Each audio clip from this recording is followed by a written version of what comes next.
Hello everyone, my name is Suman Kumar. I have cleared civil services prelims and mains examination multiple times. जैसा कि मैंने last lecture में बोला था कि आने वाले लेक्चर्स में मैं वैसे टॉपिक्स डिस्कस करूंगा जिसको जनरली हम लोग ज़्यादा इम्पोर्टेंस नहीं देते या फिर उसको इग्नोर कर देते हैं। तो और मैं डेली 5 MCQs भी डिस्कस करूंगा, ऐसा मैंने लास्ट लेक्चर में कहा था। तो उसी को कंटिन्यू करते हुए हम MCQs को स्टार्ट करते हैं। ये वो एमसीक्यूज हैं जो कि आज के न्यूज़पेपर पर बेस्ड है और ये सारे टॉपिक्स करंट में काफी डिस्कस्ड है। तो ये ऐसे टॉपिक्स हैं जो आपको आने ही चाहिए। जैसा कि मैंने लास्ट लेक्चर में मैं बोला था कि 30-70 का रूल होता है। तो ये आप इस 30 वाले पोर्शन में मानकर चले, जैसे मानकर चले कि ये अगर ऐसे सवाल प्रीलिम्स में आते हैं तो वो आपको सही करने ही है। तो फिर स्टार्ट करते हैं। पहला क्वेश्चन है, consider the following statements with respect to Israel. Statement 1, Erez crossing is the only exit from Gaza into a non-Israeli territory. Second statement है, Oslo Accord was signed between Israel and Palestine Liberation Organization. Third statement है, Camp David Accord was signed between Israel and Palestine Liberation Organization. और fourth statement है, Saudi Arabia has joined Abraham Accord. So, how many of the statements given above are correct? Only one, only two, only three, or all four statements are correct. तो फिर आप अभी video को pause करके around 1 minute का आप time ले सकते हैं। पॉज करके आप इसे सॉल्व करें और फिर वापस आ जाएं। तो फिर हम लोग इसके आंसर्स को डिस्कस करते हैं। पहला स्टेटमेंट है, Erez crossing is the only exit from Gaza into non Israeli territory. अगर हम इजराइल के मैप को देखते हैं तो हम देखते हैं कि Erez क्रॉसिंग जो है वो नॉर्दर्न गाजा में है, जबकि साउदर्न क्रॉसिंग जो है वो जो कि रफा क्रॉसिंग वो साउदर्न पार्ट में है। और जो रफा क्रॉसिंग है वो इजिप्ट से लगा हुआ है, यानी कि रफा क्रॉसिंग जो है वो इंटरनेशनल क्रॉसिंग है, यानी कि हम जब इस क्रॉसिंग से पास करेंगे तो हम इजिप्ट में आ जाएंगे। जबकि अगर हम इरेज क्रॉसिंग को क्रॉस करेंगे तो फिर वो आगे भी इजराइल ही है।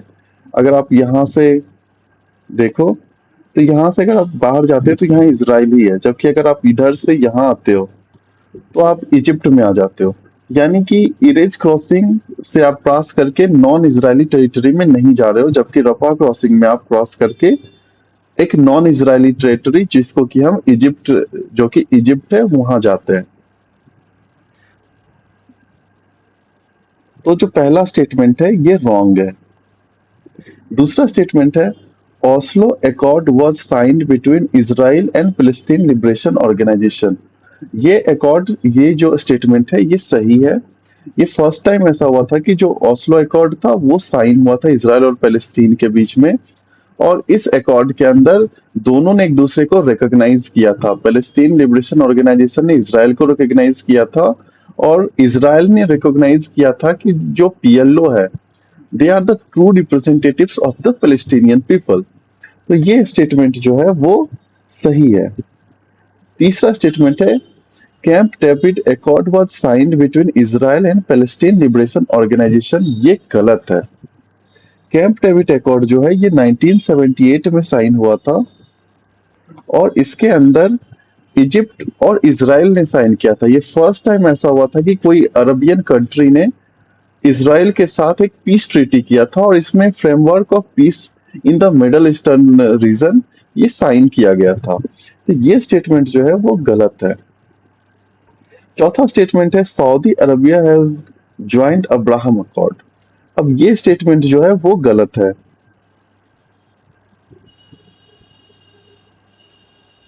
अगर आप देखेंगे तो अब्राहम अकॉर्ड जो है वो इजराइल और UAE और बहरीन के बीच में साइन किया गया था। ये ट्रम्प एडमिनिस्ट्रेशन ने ये मेडिएशन प्रोसेस स्टार्ट किया था। सऊदी अरब जो था अभी पीस प्रोसेस में ही था। हालांकि अभी ऐसा कहा जा रहा है कि due to this ongoing war between Israel and Hamas जो पीस प्रोसेस है, जो सऊदी अरबिया और इजराइल का पीस प्रोसेस है, वो काफी चांसेस है कि वो डिरेल हो सकता है। इसलिए अभी जो है सऊदी अरब ने अब्राहम अकॉर्ड को ज्वाइन नहीं किया है। तो ये जो चौथा स्टेटमेंट है ये भी गलत है। ये इसने ज्वाइन नहीं किया है, बट अभी जो है, जो पीस प्रोसेस है वो अभी प्रोसेस में है, अभी फाइनलाइज नहीं हुआ है। तो इसका आंसर हो जाएगा कि इसमें सिर्फ एक ऑप्शन ही करेक्ट है। तो इसका आंसर ए हो जाएगा। नेक्स्ट क्वेश्चन है डिजिटल क्रॉप सर्वे पे। ये आज के न्यूज़पेपर में आया है, ये डायरेक्टली वहां से उठाया गया है। तो इसमें चार स्टेटमेंट्स है। स्टेटमेंट्स है centre has asked states to begin digital survey from April 2024. States will record sowing process at monthly basis. Data will be collected at district level. Informations like village name, year, season, crop name, farmer ID, etc. will be collected. Or accordingly, you have to answer whether only one statement is correct, only two statements are correct, only three statements are correct, or none of the statements are correct. सो आप अब video को pause करके आप 1 minute का time ले और इसको solve करें, फिर वापस आ जाए। ठीक है, हम लोग इस क्वेश्चन को सॉल्व करते हैं। तो ये जो है centre has asked states to begin digital survey from April 2024, ये जो है स्टेटमेंट गलत है। यहाँ पर अप्रैल नहीं है, ये जुलाई 2024 है। अगर ये सब सपोज कि आपको ये चीज नहीं भी याद है तो आप इसको इससे आंसर कर सकते थे कि जनरली कोई भी नया प्रोसेस अगर गवर्नमेंट स्टार्ट करने वाली है तो वो नेक्स्ट जो आपके ईयर होता है, जैसे फिनेंशियल ईयर होता है वैसे ही एग्रीकल्चरल ईयर होता है, वहां से स्टार्ट होगा। और जो एग्रीकल्चरल ईयर होता है वो जुलाई से स्टार्ट होता है, जुलाई टू जून होगा। जबकि जो आपका फिनेंशियल ईयर है, फिनेंशियल ईयर है वो आपका अप्रैल से स्टार्ट होकर मार्च में एंड होता है। ठीक है, सेकेंड स्टेटमेंट था it will record sowing process on monthly basis. ये मंथली नहीं होगा, ये वीकली बेसिस होगा। वैसे भी अगर आपको नहीं भी आता है तो आप सोच सकते हैं कि कितने सारे जो हमारे फसल होते हैं वो 1 महीने से अंदर ही मैच्योर हो सकते हैं। जैसे कुछ सब्जियां होती है हमारी, उसका 1 महीने का तो टाइम ही नहीं होता। तो 1 महीने का अगर हम ड्यूरेशन लेते हैं तो बहुत सारे क्रॉप्स को मिस कर देंगे, उनके सोइंग को। तो फिर ये 1 मंथ जो टाइम पीरियड लिखा है वो ज्यादा है। अब यहाँ पर देख सकते हैं तीसरा है data will be collected at district level. अब आप इस ऑप्शन को पढ़ो, यहाँ पे बोल रहा है कि डेटा डिस्ट्रिक्ट लेवल पे होगा। और चौथा स्टेटमेंट पढ़ो, ये बोल रहा है कि विलेज इनका नाम भी होगा। यानी कि ये दोनों स्टेटमेंट्स कॉन्ट्राडिक्टरी है, एक ही सही हो सकता है। तो अगर आपको तुक्का मारना भी है तो आप इन दोनों में से एक को गलत मान के इसमें से एक को सही मान सकते हो आप। और दो ये गलत है, ये गलत है और एक सही, तो only one option is correct, ये आंसर होगा। तो अगर एग्जैक्टली नहीं भी आता है तो भी आप आंसर निकाल सकते हो। हालांकि यहाँ पर देखें तो जो ये डिस्ट्रिक्ट लेवल है ये गलत है। जो डाटा कलेक्ट किया जाएगा वो विलेज लेवल पे कलेक्ट किया जाएगा। तो इसका आंसर ओनली वन होगा। नेक्स्ट क्वेश्चन है डबल टैक्सेशन अवॉइडेंस एग्रीमेंट से रिलेटेड। इसमें स्टेटमेंट 1 है कि it is an agreement applicable in cases where a taxpayer is residing in one country has to earn her income from another country. India has signed it with 16 countries. And recently, Supreme Court has stated that a notification regarding DTA is Income Tax Act is not necessary to give effect to DTA. Then the next statement is how many of the given statements are correct? Only one, only two, only three, or none of the statements are correct. तो आप video को pause करें और खुद से solve करने का try करें। 1 मिनट का टाइम लें और वापस से आकर सॉल्यूशन को आप रेफर कर सकते हो। तो इस क्वेश्चन को सॉल्व करते हैं हम लोग। डबल टैक्सेशन अवॉइडेंस एग्रीमेंट, इस एग्रीमेंट में क्या होता है कि अगर कोई इंडियन है, वो सपोज कि यूएसए में रहता है, तो अब होगा क्या, अगर वो यूएसए में कुछ पैसे कमा रहा है तो एक बार इनकम टैक्स उसको यूएसए में भी पे करना पड़ेगा। और अगर कोई एग्रीमेंट नहीं है, सिंस वो इंडियन सिटीजन है, तो हो सकता है कि इंडियन गवर्नमेंट भी उसके इनकम पे कुछ टैक्स ले ले, यानी कि वो सेम इनकम के लिए 2 बार टैक्स पे कर रहा है। इसलिए दो countries double taxation avoidance agreement sign करते हैं। इससे ये होता है कि अगर वो यूएसए में अपने इनकम पर टैक्स पे कर रहा है, तो उसको इंडिया में आकर के उसी इनकम पर दोबारा टैक्स नहीं पे करना होता है। इससे ये होता है कि हम इन्वेस्टमेंट्स को अट्रैक्ट करते हैं। तो ये जो स्टेटमेंट है ये सही है। दूसरा स्टेटमेंट है कि India has signed double taxation avoidance agreements with 16 countries. अब ये स्टेटमेंट इसलिए डाला गया है कि आपको एक फेयर आइडिया होना चाहिए कि हमने कितनों के साथ ये एग्रीमेंट साइन किया है। इसका मतलब ये नहीं कि आपको एग्जैक्ट डेटा याद करना है, बट एक फेयर आइडिया होना चाहिए। जैसे कि अगर आपने एक बार पढ़ा होगा तो आपको पता होगा कि ये नंबर बड़ा होता है कि एटलीस्ट मोर देन 50 कंट्रीज के साथ इंडिया ने डीटीए को साइन कर रखा है। करेक्ट नंबर जो है वो शायद अराउंड 88 है। तो ये स्टेटमेंट जो है वो गलत है। तीसरा जो है, ये जो स्टेटमेंट है ये आज के न्यूज़पेपर से उठाया गया है।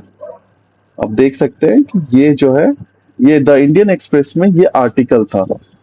उसमें कहता है कि double taxation avoidance agreement, double taxation avoidance agreement can not be enforced unless notified under income tax act, supreme court. तो ये जो यहाँ पर स्टेटमेंट है कि नॉट नेसेसरी, ये गलत है। क्योंकि सुप्रीम कोर्ट ने अपने आज के न्यूज़पेपर के आर्टिकल के अकॉर्डिंग सुप्रीम कोर्ट ने बोला है कि डबल टैक्सेशन जब हम साइन करते हैं तो उसको आपको इनकम टैक्स एक्ट में भी रिफ्लेक्ट होना चाहिए, तभी जाकर के वो एप्लीकेबल होगा। तो यानी कि इसके हिसाब से 2 ऑप्शंस गलत है यहाँ पे और एक ही ऑप्शन सही है। तो इसका आंसर ओनली 1 हो जाएगा। थर्ड है क्रिकेट वर्ल्ड कप 2023। ये इंपॉर्टेंट इसलिए है क्योंकि ये अभी काफी न्यूज में है और इंडिया में भी हो रहा है ये, तो काफी हद तक ये न्यूज में है। तो आप अगर क्वेश्चन देखा होगा तो यूपीएससी ने क्रिकेट टेस्ट वर्ल्ड कप पे पूछ रखा है और लास्ट के 2-3 सालों में यूपीएससी स्पोर्ट्स को भी पूछना स्टार्ट कर दिया है। अराउंड 3 साल पहले तक स्पोर्ट्स पे कोई क्वेश्चंस नहीं आते थे, लेकिन अब इस सेक्शन को भी यूपीएससी एक्सप्लोर करना स्टार्ट कर चुका है। तो हम इसे इग्नोर नहीं कर सकते हैं, इसके ये सेक्शन भी इम्पोर्टेंट है। इसमें आपको 5 स्टेटमेंट्स दिए हुए हैं कि it is being jointly hosted by India, Bangladesh and Sri Lanka. West Indies has failed to qualify for this tournament. Qualification is based upon ODI ranking. Official theme song is Dil Jasn Bole. For the first time, all teams will face one another at group stage. Accordingly, आपके यहाँ पर options है कि that only one statement is correct, 2 statements are correct, 3 are correct, 4 are correct. तो आप यहाँ पे video pause करके इसे सॉल्व कर लें।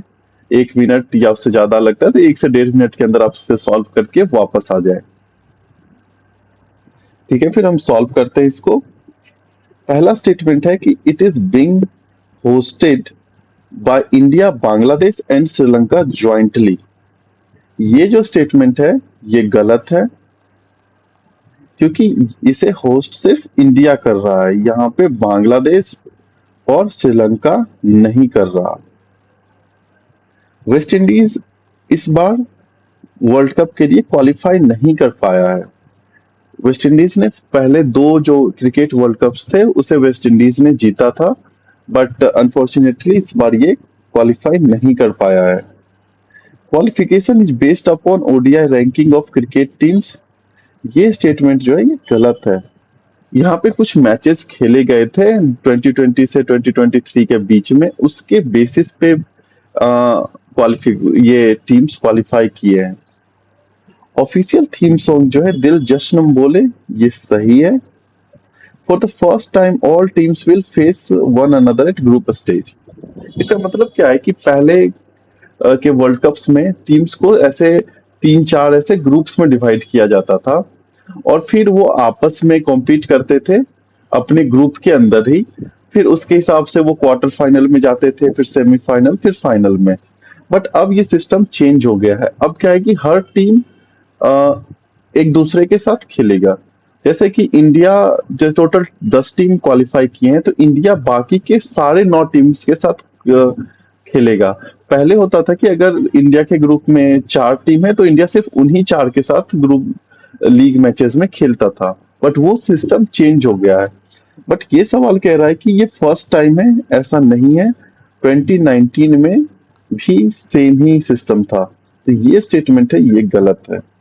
यानी कि इसमें सिर्फ एक स्टेटमेंट, इसमें दो स्टेटमेंट्स, स्टेटमेंट 2 और 4 सही है, तो इसका आंसर हो जाएगा ओनली 2।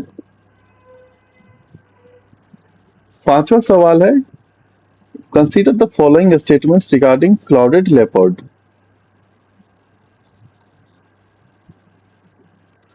ये क्वेश्चन काफी इंपॉर्टेंट हो जाता है क्योंकि जो यूपीएससी है प्रीलिम्स में सिंस फॉरेस्ट एग्जाम क्लब कर दिया गया है, तो इन्वायरमेंट सेक्शन पे यूपीएससी काफी ज्यादा फोकस करता है।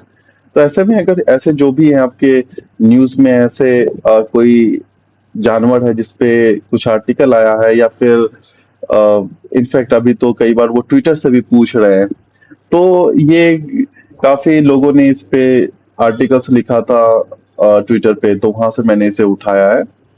तो इसमें 4 स्टेटमेंट है। पहला स्टेटमेंट है, it is native to Western Ghats, its IUCN status is vulnerable, it is nocturnal and arboreal, in India it can be found in Pake Tiger Reserve। ये 4 स्टेटमेंट है और ये 4 ऑप्शन है आपके, that only one statement is correct, 2 statements are correct, 3 are correct और all 4 statements are correct. तो फिर आप इसे सॉल्व करें और वीडियो को पॉज कर सकते हैं और 1 मिनट का टाइम लें और वापस आ जाए। ठीक है, फिर हम इसे सॉल्व करते हैं।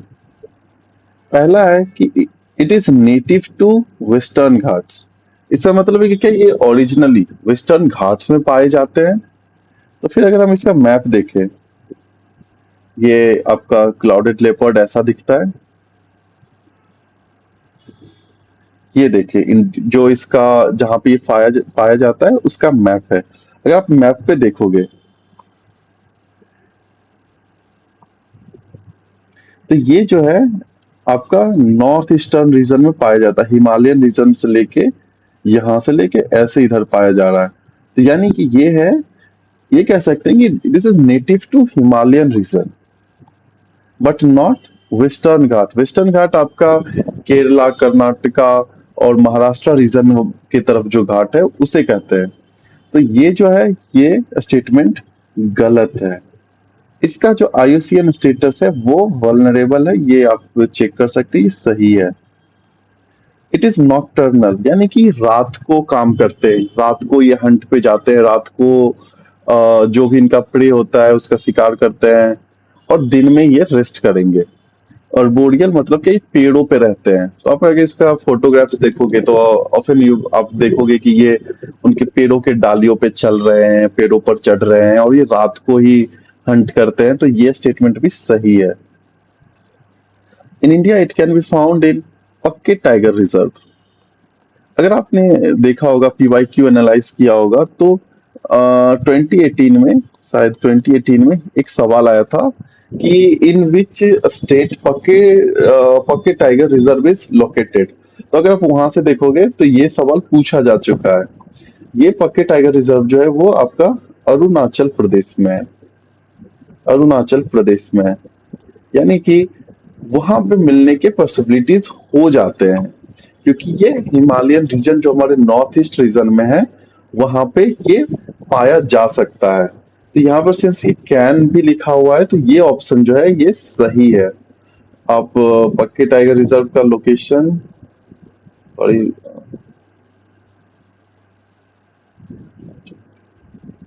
या यहाँ पर आप देख सकते हैं पक्के टाइगर रिजर्व का लोकेशन, ये जस्ट यहाँ पर है, ऑलमोस्ट अरुणाचल और असम के बॉर्डर पे ये है।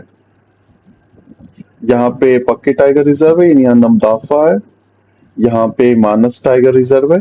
तो फिर ये जो सारे टाइगर रिजर्व है ये काफी इंपॉर्टेंट है, और ये मैं आने वाले लेक्चर्स में अच्छे से सारे टाइगर रिजर्व्स और नेशनल पार्क्स, बर्ड सेंचुरीज या फिर जो भी रामसर साइट्स है मैं सबको कवर कर दूंगा।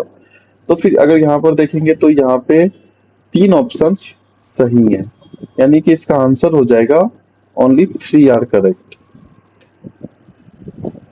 तो इस तरह से आज का डेली एमसीक्यू डिस्कशन खत्म होता है। आप इसे जरूर से रिवाइज करें, और ये ऐसे सवाल हैं जो कि आपको आने ही चाहिए, और ये एक एग्जाम में ऐसे सवालों का डायरेक्टली इनडायरेक्टली आने का चांस बहुत हाई रहेगा, और अगर ऐसे सवाल आते हैं तो आप उसे गलत करना अफोर्ड नहीं कर सकते। ये आपको सही करना ही पड़ेगा एग्जाम में, तो ही आप प्रीलिम्स के कट ऑफ को कंफर्टेबली क्लियर कर पाओगे।